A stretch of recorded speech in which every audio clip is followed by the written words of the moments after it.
Hello everyone, welcome back to another Minecraft episode here on Truly Bedrock. I am your host, BJ. I hope you are having a great day. I'm having a great day today. It's been a bit of a tough week, to be honest with you. We can talk about that maybe in another episode, but for today, I'm up a little bit early. I'm drinking some coffee, so I can't really complain very much. Well, I could, but I don't think it would be very fair to be complaining very much right now. So did I get that? Yeah, I think I make sure I get all that. Hope you guys, like I said, are doing great today. I think we're going to start off really quick over here in front of the Iron Temple. I think you guys saw, hopefully, me building some of this in the last episode. I've done a fair amount of work on it since the last episode. Today, we are going to actually have this iron farm working together, and I'm super excited about that. We have, I'll show you around this a little bit, some of the other stuff I've been working on over the last week or so. We're going to be working on the villager breeder today. And to get the villager breeder running, I also have to get another nano farm working. I built one on live stream, I don't know, maybe 4 weeks ago, over here that I've been using, and it's a little slow. So I did a little bit of research, and I found one that works better.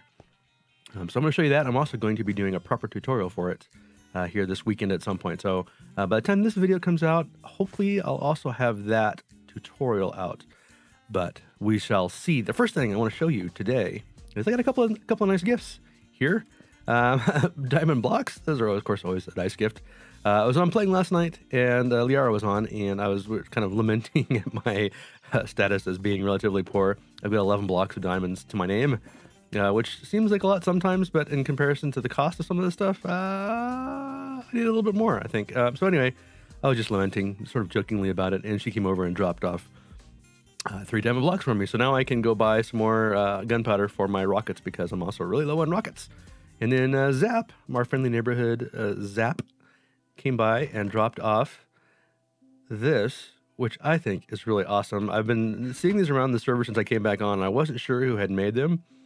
And so the fact that I have one now, ta-da, is pretty awesome. I'm super excited about this. In fact, let's go over here really quick. I'm going to show you exactly where I'm planning on putting it. Let's see if I can get through here relatively quickly. So I think Zap, I really appreciate this. He goes out into the end so that you can get this black background on here, and then he goes up way in the sky at the end and then puts, he builds out our name out there, because I found everyone's name out there when I was flying around the other day. I thought, oh, I see where that's coming from now, but I think we gotta do this. I widened my tunnel here a little bit, so that was always kind of sticking out, but now I need to put that on here. Boop. Is it what? Oh, I need an item frame, don't I? Bling! With the magic of modern editing on a PC, I have an item frame, actually. Boop. Ah!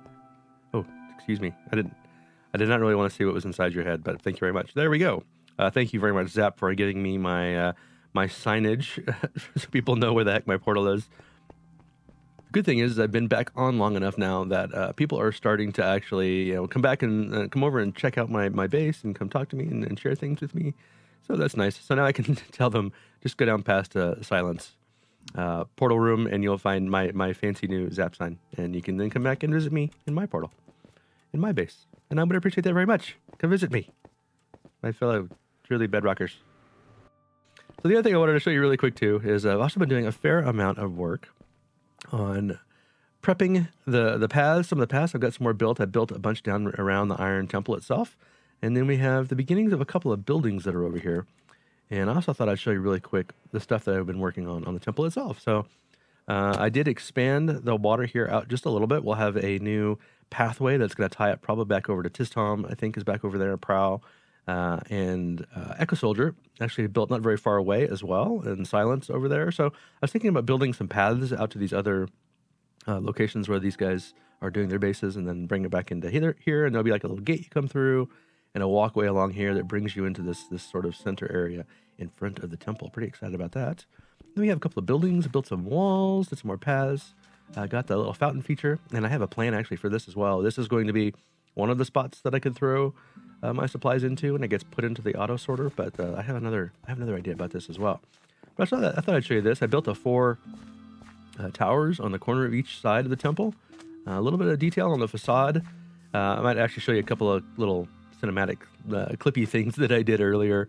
that kind of show you this facade and some of the other elements of this building. But let's go ahead and head into the Iron Temple really quick. This is where the kill chamber is going to be, where the Iron Golems and the cats are going to be coming down. I think I'm going to go ahead and save the 4 or 5 cats down here in the bottom first and see if that keeps the Iron Golem rates up. I had some people suggest that that might help the spawn rates on my Iron Farm tutorial.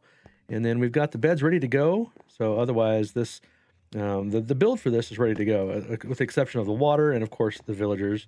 So I thought I'd show you this really quick. This is the portal that's tied together to the villager breeder that's over in that direction that we're going to be working on here shortly. But I just wanted to show you this. So the idea is they're bred, they go into the nether. Then I can go into the nether, wait for them to grow up, 10 or 15 minutes. Should get all of them being adults, and then I can bring them into here and drop them in. And then I can just move this portal over to the other farm that's sitting over there. I've already done most of the framework for that. I still have a few things to do, but if I just move that portal over there and then get the other villagers in, I should have 2 working farms relatively quickly, which would be good because I need to get myself some diamonds. I need a little bit more riches. I don't have enough. I need more. And then I've been working on this area, like I mentioned. I'm pretty happy with the way this is turning out. This is the clock tower. We're going to work on that soon. I did change out some of the blocks here in this kind of central area. I decided to try it with Prismarine. I'm not sure that I like this cool color, kind of for the same reason we talked about in the last episode. We kind of got a warmer palette going, but sometimes it's actually nice to change the kind of color temperature of some of the blocks. It makes an area special compared to everything else that's going on. So I'll leave it for a little bit. I'll swap it out if I ended up driving me a little bit crazy, but I'd come in here and show you really quick. Ooh, I almost jumped down there and died. Or that happened earlier. I had 4 of the zombie villagers in here, and I fell down in the hole, and he started killing me, and then I had to dig my way out because there was no way to get out. And 3 of them escaped and died in the sun. And then what should have taken me 30 minutes took me closer to an hour. But this is going to be the Silent Whisperer version of the villager breeder. Right now I've got 2 of the cells. I'm not going to do the full 8-cell version he has. I don't need 100 villagers an hour. I just need a small group of them for the Iron Farm, and then eventually I'll be using more of them to create a villager trading hall. But for right now, I just need a handful, so I'm just going to do 2 cells. I can add on 2 more cells if I need to. We'll see how that works, but I'm going to go get some golden apples and some potions for these guys. But first, I need to get all the veggies ready to go to feed the villagers and get them ready to breed. And to do that, I have to complete the refresh of the Nano Farm. So let's go do that really quick. I hope you guys find this interesting, but I thought I would quickly describe the issue that I'm having with the Nano Farm that I had earlier and some other Nano Farms that I've seen, and the thing that I'm trying to do to fix that. And this will also be in the tutorial as well. But the reality is we are on a realm, and luckily it's being hosted by Foxy, and so it actually is much more stable than some of the other realms, or the other version of the realm that we had. But there is still network lag, and there's still latency, and there's still server tick speeds that are based on all the other farms that are going on in this world when people are playing on it. And so a lot of these farms are designed so that they rely on that tick speed. And so you place something in front of an observer, or you have some other way to power a farm. That signal is sent to dispensers that place bone meal, and then there's some adjustment of that timing that then will activate some way to break that vegetable off so that you can then collect it somehow. And what happens is this is all based on the tick speed. And if things slow down and the event that breaks the vegetable off is based purely on the event that's happening in the world, it could really break that farm, or it slows it down. And that was the big problem that I was having, is that if it's relying on that tick speed, it just it wouldn't work. I'd create it in a realm that was clean and something or that's local, and it would work great. I'd have really fast farm that's working wonderfully. And then I put it on here on this server, and it just breaks completely because of the other latency and lag issues that we would have. So what I decided to do was come up with a different type of a design that would use this same event, that would then place the bone meal that would grow something, but then based off of the event of the bone meal being placed, that would be what would trigger whatever it was used to break it. In this case, I'm using piston that's moving the farmland. And so when you do that, see how it breaks that, but then it's relying on reading off of this event. And I'm using observers to do this. Like, again, this is just a quick diagram. This doesn't actually make a useful circuit. I just wanted to describe it. And so there would be an observer that's observing this that would then make this work. And the nice thing about this is it works in any environment. It doesn't matter how fast the tick speed for the server's going, or how network lag is working or latency and things like that. The only thing that this would affect by doing it this way is the speed of the farm. And so this, because we have quite a bit of things going on in this one, this farm is only a hair faster than the other one that I had, but it's much more resilient and it's much more reliable than the previous version. And it's much more flexible. This should work on any server. The one I'm going to build here should work on any server. And even though I have another version that's much faster than this, that I will show you in the tutorial, the reality is I had to come up with a version that would work just fine on Truly Bedrock. So I just want to describe that really quickly before we got to building. Of course, now I'm running out of time, so I'm going to go sleep really quick, and then we're going to build it. I think I have most of the supplies ready to go here, so let's go ahead and dig out a little bit of area here to get us started. I probably don't need too much here. And then, let's see, we're going to have that at this level. That's going to be, and it'll be moving back and forth with the farmland, so it'll be going back into here. So we can kind of plug that up for that. This side, that's where the water is going to go. So I could use that there. Hey, there's Silent. Hey, Silent. And then we have dispensers on this side. So let's put that on here. The Silent has changed to Party Pig Zombie Skin. Why not? Oh, geez, I forgot, a little short there. Let's go with that. I guess he is a bit of a party pig when you really think about it. Let's go ahead and take some redstone. We'll place it on here so this makes it a little bit easier to place something like an observer against, because we have to do it like that. There we go. Now I don't want this signal to come directly on top of this because that'll activate that. So I need to do something like this. And then we're going to have these on both sides. Just go ahead and replace this with a solid block so I can tell. And same reason I don't want to run redstone here, because if I have redstone hitting this block with that signal, it could activate the sticky piston down below. So we're using these repeaters to sort of extend the signal and not trigger anything below it. Now we can sort of double test it by doing that. Yep, so you can hear these things clicking, which is all we really want it to do. Like that, and that works. And it's not activating the piston down below. So let's go ahead and dig down off of this dispenser. And let's see, let's go ahead and do this. Let's see, we're coming down here. So this will read that dispenser firing and then send a signal down. And now we need to send a signal to that somehow. So let's do this and then this. Place that there. And then when I place a block here, it'll power the block that's sitting here, which will power this redstone, which will then power this block, which will then activate the piston. So we put that there. Let's go ahead and break this one out and this one out. Break this one out just for a second, because what I'm going to do, I think, let's take this out. This one and this one, because we're going to have a chest down here that's going to be capturing all of our goodness. So we want to have two there, because this is going back and forth. Sometimes it'll push a whatever's coming off the farmland. It'll kind of fly off one block, and so by having a second hopper here, it'll grab the stuff that falls down here. So having two, I think, kind of helps guarantee that we'll have a better job of picking up everything. Place a couple blocks below this, put that one back, fill in here, and we don't come up to there. Let's go ahead and put, how about a trapdoor on here? That way I can reach down there, but while it's working, I can do that because I need to leave this block open, because that's where that's going to go. So now, let's go ahead and put some dummy bone meal in there. I'm sorry, I shouldn't call you dummy bone meal. And then place this there. Yep, there it goes. And so that's now, it's reading when I place down the redstone. This is observing that, sending a signal to these guys, and because I have bone meal in here, it's trying to put the bone meal on it because there's not a actual crop there, it's not dispensing it, it's just trying to, but it's still sending the signal down into the lower one, and then it will activate that, and that should work like a charm. Awesome, that's working. Let's go ahead and drop in our water so that we can get the farmland going. Use our friendly neighborhood hoe here to till the farmland. So let's go ahead and do that. We'll put that back there. We'll put that right there. We can still see the water. It's good to go. It should hydrate here shortly. And now we actually should be ready to grow a crop. I've got a couple extras in here. Let's do some taters and see how they work. Boom. There it goes. All right. So let's try.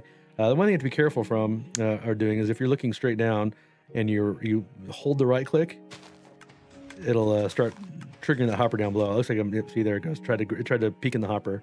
So you want to be at an angle that maybe is pointing back towards the piston. That way it's a little bit easier. So here you can see it certainly feels a little bit slow. There's no doubt that this is slow. But then again, we're on a server right now that has people on it. It's got lots of big farms on it. But the nice thing about this is it is consistent and it will function really well. And the only reason it's not actually growing crops is because I don't have the bone meal in. So I got to go fill these things up with bone meal and get that working again. But you can see it works really well. I thought I'd show you really quick also a quick modification if you want to do it, or if you find that you're having problems with the things getting bone mealed fully, or if you just want to have a little bit of extra certainty. And I think this actually would work with beetroots as well, because beetroots take, I think, 4 bone meals to work really well. So I think this will work with the beetroot farm. I actually haven't tried it yet, but just in case you want to add a third dispenser, this farm works both ways. You just replace the observer with the dispenser, and then you modify the redstone like this. And so you'll have the observer facing down now. You'll have the redstone coming down to end of each one of those dispensers on both sides. And then you still need to have a block above this dispenser that you can redstone, because if you redstone directly down on top of that, it will transfer that signal down into the piston below. So you need to have this block sitting on top like that to make sure that that transference doesn't occur. And now this is working again. Same speed as was working earlier, so it's not that it's any faster in this particular scenario on your world if you don't have a bunch of people on it. This is going to be going, again, somewhat faster than this. At least it should be anyway. So there you go. How about we go ahead and finish up all of our seeds now and all of our carrots, and go start feeding some villagers, of course, after we give them a little golden apple and some potions and whatnot. Wheat.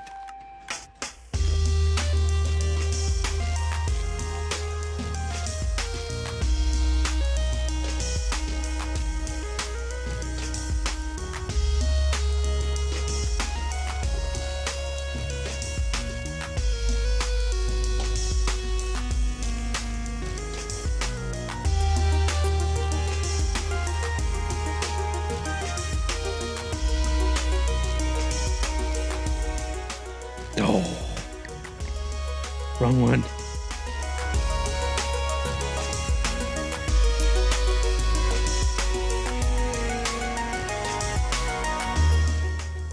Come on, I gotta be able to throw these things. I gotta throw them. That's what we're looking for. All right, boys, it's time to make some changes around here. Can I get them both? I better be careful. I don't want to be weak. Let's see. Did you get them both? Let's see. Did you? Oh, that's right. How about you? Oh, yeah. Your turn. Your turn, friend. Oh, that's right. Uno más. It's your turn, friend. And boom. All right. We better have some villagers soon. I better break these because I don't want them to turn into guys that need those. I forget what they're called. Why are you shaking? Are you cold? It's not cold in here. Are you scared?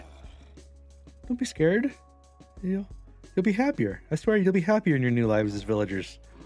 That'll be forced to breed indefinitely until I'm satisfied that we have enough villagers. So don't be shaking. It's fine. It's perfectly normal to become dedicated breeders for my whims. Oh, that's my first one. You look very official. Do you have that thing in your eye too? What do you guys link to? Ooh, a cartographer. And another cartographer, but not really very useful in that sense as far as villagers go. How about you? What did you become? Ooh, a librarian. You are useful. But I'm afraid you're just going to have to be a breeder instead. What are you? Ooh, a shepherd. Yeah, you're not very useful either. So here's the way this is going to go, fellas. I'm going to go get some composters, and I have to turn each one of you into farmers. And then once you're farmers, I'm going to give you lots of food until you're stuffed full and then forced into a cart so that you can breed. Deal? Deal. All right, let's see if this works. Let's see. I'm afraid if I just place it down there, you will jump on it to get out. So I'll get to place it someplace that you can't jump on it. So I just want to see if this works. How about right there? Is that going to make you a farmer? Do I have to place it someplace else for you to be able to make a farmer? What if I did it right there? Does that work?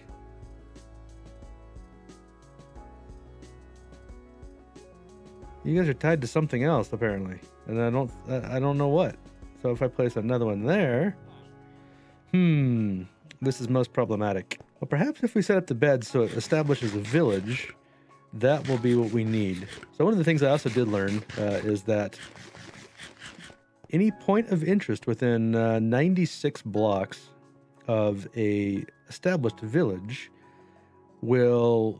can be tied to that village. And so one of the things I had to do was make sure that this breeder was 96 blocks away from the closest potential village center point there, which that is this block right here is 96 blocks. And so I didn't give myself much room, but it's going to be using the beds to establish the point of interest for the center of the village. So my thought is if I put them up here, they shouldn't have any problem linking to them.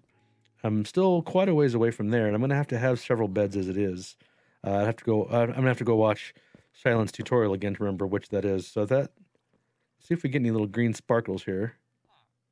No sparkles. They didn't sparkle when they turned over either. Let's put down 4 beds, 1 for each one, and see if that helps.